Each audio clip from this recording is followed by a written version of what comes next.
Então o ator de Jesus responde aos fariseus: eu sou a lei de Moisés. Você não encontra essa declaração de Jesus em nenhuma parte da Escritura, nem do Antigo, nem do Novo Testamento. A série The Chosen tem incomodado muitos cristãos, principalmente o pessoal reformado. O Paulo Júnior fez um vídeo criticando a série, aquela moça lá do Fé e Tulipas fez um vídeo criticando a série, ambos calvinistas, e foram basicamente na mesma linha de raciocínio. Então eu resumi os argumentos que eles utilizaram aqui, vou inclusive exibir um trecho do vídeo do Paulo Júnior aqui no qual ele critica a série, do porquê na essência é o que realmente tem incomodado, é o principal argumento que fica subentendido. E é também uma mensagem, um recado para você que, assim como eu, durante anos, fui cristão, para que você entenda uma coisa que para mim já ficou claro há algum tempo e que é fundamental que o cristão entenda se nós realmente quisermos voltar a uma fé plena das Escrituras. Porque assim como o judaísmo, ao rejeitar Yeshua, cometeu um erro grave, o cristianismo, ao rejeitar a Torá do Eterno, também cometeu um erro grave.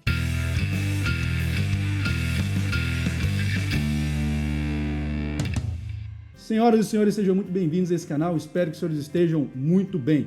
Então eu vou responder esse vídeo do Paulo Júnior e da moça lá do Fé e Tulipas, não lembro o nome dela agora, para que vocês entendam que no fundo eles usam alguns argumentos que são periféricos, porque o que está incomodando de fato nessa série é o fato de que o Messias que é apresentado, a figura de Yeshua, é a figura de um israelita que usa o talit, que cumpre a Torá, enfim, é isso que tem incomodado. Então eu vou falar sobre isso, é o principal argumento, eu vou falar no final, inclusive exibindo o trecho do Paulo Júnior, e você que é um cristão precisa entender, meu amigo, assim como os judeus erram por rejeitar Yeshua, se você acha que a graça revogou a lei, ou na verdade a Torá, você também está equivocado, e eu quero aqui te ajudar nesse processo de abrir a sua mente para entender isso, porque eu sei que é um processo complexo, como eu falei para vocês, durante anos eu fui inclusive calvinista, e é difícil você entender certas coisas, principalmente à luz desse exagero que se dá à doutrina da graça dentro dessa perspectiva. A graça, ela existe, a Hesed existe, agora ela depende vitalmente, visceralmente da Torá, e isso vai ficar um pouco claro aqui nesse vídeo. Mas como sempre, quero te convidar aqui a conhecer o nosso canal, a considerar inscrever-se, deixa aqui o seu gostei, deixa o seu comentário e compartilhe esse vídeo com aquele seu amigo que precisa entender, meu amigo, que tanto o judaísmo quanto o cristianismo, seja catolicismo, protestantismo, as igrejas evangélicas, cometem esse erro de rejeitar a Torá. Então, compartilhe esse vídeo aí com quem você quer gerar um debate teológico interessante. Quero convidá-los também a conhecer lá o perfil da Mor Semijoias, que é a loja que tem apoiado aqui o canal agora. De fato, a mocinha lá do Fé e Tulipas merece uma semijoia. Afinal de contas, embora eu discorde do posicionamento dela, e quero deixar claro aqui, tá? Eu não tenho nada contra o Paulo Júnior nem contra ela. É uma questão teológica mesmo, uma discussão aqui no âmbito teológico. Mas ela merece uma joia, porque você ouvir uma mocinha falando sobre teologia com um pouco mais de profundidade, hoje em dia é algo raro, né? Então ela merece realmente uma semijoia. O Paulo Júnior não, com certeza o Paulo Júnior não usaria uma semijoia. Então conheça lá o perfil deles. Então, senhores, como eu falei, eu fiz um resumo aqui dos argumentos deles, vou ler aqui os principais pontos e no final eu vou falar o principal. Mas vejamos. O primeiro argumento que é comum é a questão da origem da série, porque muitos atores e partícipes da série teriam origem na doutrina mórmon. Ora, meu amigo, eu não vou negar que o mormonismo tem, sim, suas doutrinas controversas. Agora, por outro lado, o mormonismo é o único grupo cristão que aceita a poliginia. Então, eu deveria estar ao lado dos mormons nesse ponto, e estou, né? Claro que o fundamento deles para a poliginia é diferente do que eu utilizo. Dizem que não praticam mais hoje em dia, mas isso é meio falacioso. Existem grupos nos Estados Unidos que de forma secreta praticam isso. No Brasil, eu acho que realmente não é praticado. Pelo menos não oficialmente, né? Mas vejam, esse argumento por si só, ele é muito equivocado, ele é muito fraco. Porque se eu fosse dar credibilidade só a qualquer coisa que é produzida por grupos que tenham total consonância ou consonância com a minha ortodoxia, os próprios calvinistas têm discordâncias entre si. Por exemplo, nem todos a doutrina da predestinação já é uma doutrina controversa. Agora, e a doutrina da dupla predestinação? Ou seja, que o Eterno teria eleito alguns para a salvação e outros para a condenação diretamente. Nem os calvinistas têm uma concordância sobre essa segunda doutrina da dupla predestinação. E mais do que isso, muitos evangélicos ouvem o Paulo Júnior, ouvem o Augusto Nicodemos, ouvem o Hernandes Dias Lopes e outros calvinistas aí, né, famosos, E nem por isso as pessoas deixam de considerar o que eles falam. O próprio Rodrigo Silva, que é um adventista, de quem eu tenho certeza que o Paulo Júnior discorda em muita coisa, vai dizer que as análises arqueológicas do Rodrigo Silva não sejam válidas? Então vejam, esse é um argumento muito equivocado na minha leitura, não tem nenhum problema. E outras doutrinas mais controversas dos mormons não estão expostas no seriado. Tá? Então é muito falacioso dizer que o simples fato de ter uma origem mormon seria problemático. Não é. Uma outra questão, então, que tem gerado muito incômodo, e os cristãos têm mencionado, é o seguinte: essa série supostamente viola o segundo mandamento, porque cria uma imagem, uma representação de Yeshua, que é um membro da Trindade. E eu não concordo com essa questão da Trindade no cristianismo já há muitos anos, né? Há décadas que eu não concordo com essa visão. Mas, enfim, então estaria sendo uma violação do segundo mandamento. Primeiro, é uma hermenêutica muito equivocada você fazer uma leitura desse sentido. Agora, o principal não é a figura do Mashiach que está sendo representada, é a figura de Yeshua ou de Jesus, a figura humana. Então, se a gente for parar para pensar assim, até aquelas representações que são feitas muitas vezes em revistas infantis de crianças são equivocadas. E eu garanto que o Paulo Júnior na igreja dele pode usar isso, ou essa moça lá do Feito Libras também na igreja dela é utilizada. Eu cresci usando revistas infantis que tinham lá uma representação de um Jesus, tudo bem que era o Jesus greco-romano, né, com manto, orla totalmente romana, greco-romana. Enfim, então qualquer tipo de representação do Messias seria um equívoco. Filmes como, por exemplo, A Paixão de Cristo, que foi, né, muito aclamado, e tantos outros filmes. Então qualquer representação da figura humana do Messias estaria violando o segundo mandamento? Não. Então, isso é um equívoco. Não está sendo feita ali uma representação do Mashiach, mas simplesmente da figura humana de Yeshua, que era assim o Mashiach, mas enquanto existiu entre nós. Então, isso é um argumento muito fraco, dizer que está violando o segundo mandamento. Agora, em compensação, os cristãos violam frontalmente o quarto mandamento, que é guardar o sábado. E tanto Paulo Júnior quanto a moça lá criticaram porque estaria violando supostamente, com base nessa hermenêutica, o segundo mandamento, porque as pessoas estariam ali meio que adorando a imagem do ator, né, associando ao Messias, o que é um equívoco, sem dúvida, se as pessoas fizerem isso, mas não tem nada a ver uma coisa com a outra. Mas os cristãos violam frontalmente o quarto mandamento e não vem problema nenhum nisso. Então, assim, isso é algo muito problemático. Uma outra questão, uma crítica que ambos fizeram: a série peca porque ela fere a suficiência das escrituras e acrescenta outras coisas. Ora, meu Pai eterno, o próprio seriado no primeiro capítulo da primeira temporada, e aqui eu estou falando porque eu assisti todas as temporadas e todos os capítulos, nem sei se o Paulo Júnior e a moça chegaram a assistir, claramente avisa: olha, existem coisas que vão ser colocadas na série que são preenchimentos, mas o essencial está ali. A obra The Chosen, Os Escolhidos, é baseada em histórias dos evangelhos. Alguns eventos foram condensados e personagens e tramas acrescentados. O contexto bíblico e histórico e a liberdade artística foram concebidos para apoiar a intenção das escrituras. Os nomes originais, locais e frases foram transliterados para a compreensão. E eu vou além: qualquer pregação, qualquer representação que seja feita de Yeshua ou do Messias aqui na Terra, vai ter esses acréscimos. O próprio Paulo Júnior, quando prega sobre os evangelhos, e qualquer pregador faz acréscimos à história para poder preencher isso dentro da cultura israelita, né? Dentre outras acepções do Midrash, é exatamente isso. É quando você faz um preenchimento de alguns espaços, desde que você não prejudique a essência, para que a coisa fique melhor compreendida. Então não tem nenhum problema. O problema seria se fosse antibíblico, anti-escrituras. E a série não é. Agora, os acréscimos são leituras pessoais que são feitas por aqueles que estão ali, então, interpretando, interagindo com o seriado. É completamente legítimo. Como eu falei, seria problemático se você colocasse coisas que vão contra as escrituras. Mas isso não existe. Então a essência é que tem que ser preservada. Não tem nada sendo acrescentado. E o Paulo Júnior falou: não estão acrescentando a Bíblia, então estão ferindo aquele mandamento de não acrescentar nada às escrituras, porque seria uma pessoa amaldiçoada e tal. Não tem nada a ver aqui. O acréscimo é quando você nega algo que está nas escrituras, por um acréscimo que você está fazendo. Agora, o que está sendo feito ali é simplesmente uma possível interpretação, e por isso que eles têm que procurar argumentos periféricos. Um outro argumento é o de que a série enfatiza o aspecto humano de Yeshua e de que isso seria então algo errado. Estão enfatizando demais o aspecto humano do Messias. Está errado, porque a série enfatiza sim, e eu estou falando como alguém que assistiu, o aspecto divino do próprio Messias. Em diversos momentos ele fala que é o Messias, ele faz milagres o tempo todo no seriado, ele é alguém que impacta, que toca as pessoas de uma forma que sobrenatural, que humano nenhum conseguiria fazer. Então, novamente, é um equívoco dizer que há um erro. Agora, isso aí é um erro muito grosseiro, que inclusive muita gente que assiste a série não está entendendo.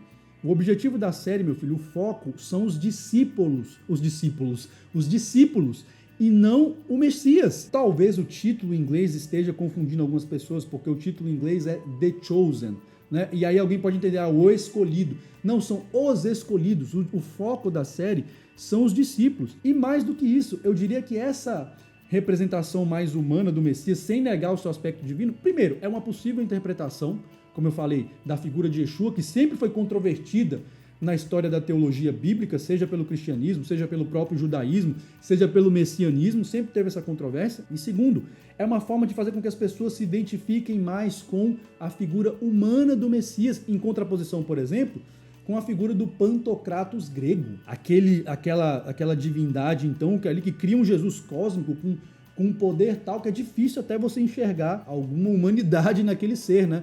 É diferente da Igreja Católica Romana, que já tem mais a figura do servo sofredor, do crucificado. Então as igrejas todas têm um Jesus lá crucificado. A Igreja Grega é muito forte, na Igreja Grega, a figura do Kyrios, né, do Pantocrator, que seria aquele Senhor absoluto, todo-poderoso, que também é difícil você até ver alguma humanidade nesse Yeshua. Então, esse seria o Jesus retratado na série The Chosen. Eu não vejo problema nenhum. É um Jesus muito progressista.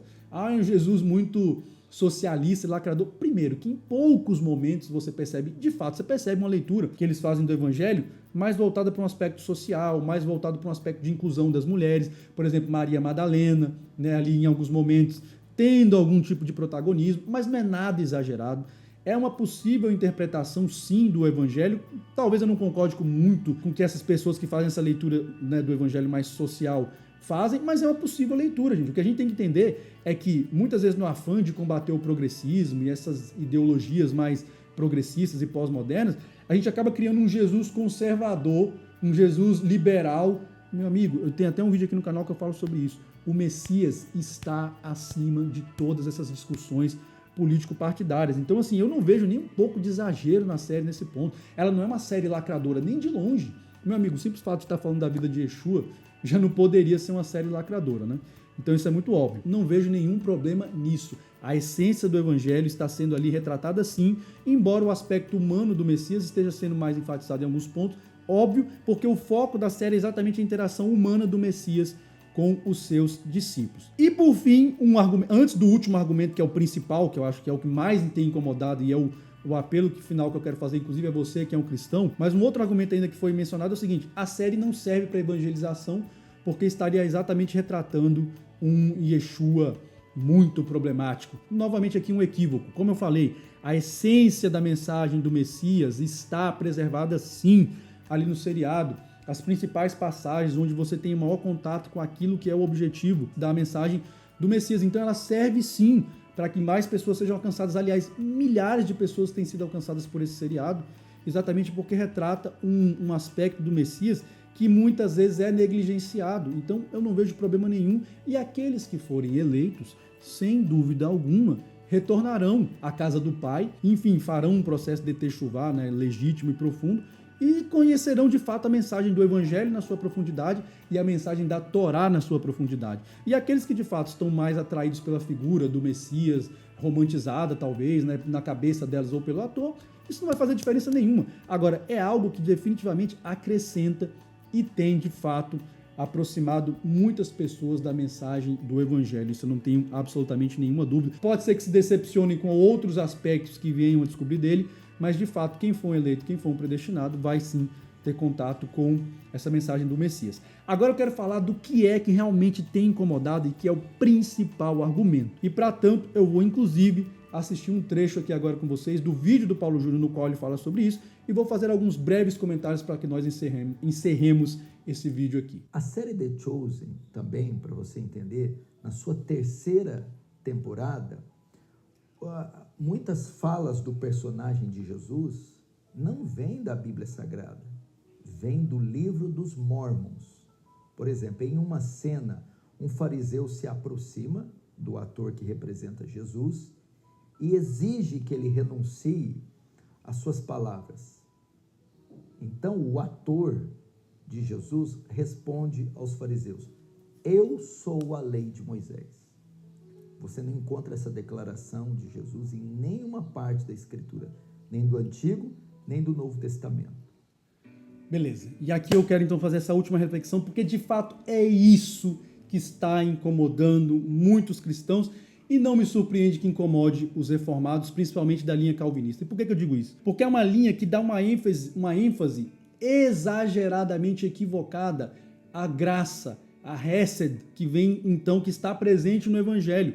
O que tem incomodado muitos cristãos, meus amigos, em última análise, é porque nós estamos diante de um Messias, de um Yeshua, que é israelita, que é um Messias que de fato segue a Torá. O Paulo Júnior dizer que isso não está nas Escrituras é um erro grosseiro. Meu Deus, a primeira frase de João no seu Evangelho é exatamente essa, de que o verbo, a palavra, no princípio era a palavra, e a palavra estava com o Eterno, e a palavra era o próprio Eterno, e a palavra se fez carne e habitou entre nós. A palavra do Eterno é a Torá, o Messias é a Torá viva, encarnada. Eu tenho dito isso aqui, o Evangelho nada mais é, e as cartas apostólicas nada mais são, né, do que a interpretação correta, a ortodoxa da Torá. É para isso que o Messias veio. O Messias não veio revogar a lei. Como eu falei, isso é um equívoco que o cristianismo há séculos tem pregado e milhares de cristãos ao longo dos tempos têm acreditado nisso. Isso sim não é uma doutrina das Escrituras. Isso sim é uma construção teológica que foi feita ali nos primórdios ainda da igreja. Muitos atribuem a Inácio de Antioquia essa greco-romanização das Escrituras e que veio a se tornar o cristianismo posteriormente. Isso sim não é escriturístico. Como eu falei, criticaram o segundo mandamento fazendo uma hermenêutica equivocada dentro da minha leitura, mas os cristãos violam frontalmente o quarto mandamento, que é guardar o sábado. Isso eu estou ficando só nos 10 mandamentos, tá? Violam frontalmente o quarto mandamento e não vem problema nenhum nisso. Será que isso sim não é algo problemático? Será que isso não é algo que nós deveríamos repensar? Isso é o que está incomodando. É um Messias que lê a Torá e não revoga a Torá, pelo contrário, ele interpreta corretamente a Torá. Em alguns momentos ele até aperta ainda mais a Torá. Eu falei no vídeo passado aqui sobre a questão do divórcio. Pela leitura da Torá que os rabinos faziam, em alguns momentos o divórcio simplesmente era permitido. O homem ia lá, dava carta de repúdio para a esposa por algum motivo, não se desgostou dela por algum motivo. O Messias vem e diz o seguinte: olha, a não ser em caso de adultério ou relações sexuais ilícitas, o homem não pode repudiar sua esposa. Então veja, ele está apertando mais aqui ainda. Em outras passagens, quando por exemplo vocês ouviram o que foi dito, ame ao seu próximo e repudie seus inimigos, o Messias vem e aperta ainda mais a Torá e diz o seguinte: é para inclusive amar os inimigos e orar pelos que vos perseguem. Então vejam, nem de longe o Messias veio revogar a Torá, pelo contrário, ele veio aperfeiçoá-la ainda mais. Então vejam, eu sei que isso é algo complicado, porque como eu falei para vocês, durante anos eu professei a fé cristã e não enxergava essa questão óbvia de que a gente precisa sim ter o testemunho de Yeshua, e esse é o equívoco dos judeus que não tem esse testemunho, e os cristãos rejeitam os mandamentos. E vejam, quem são aqueles de quem o dragão tem raiva lá no Apocalipse joanino? Daqueles que têm o testemunho de Yeshua e guardam os mandamentos, meus amigos.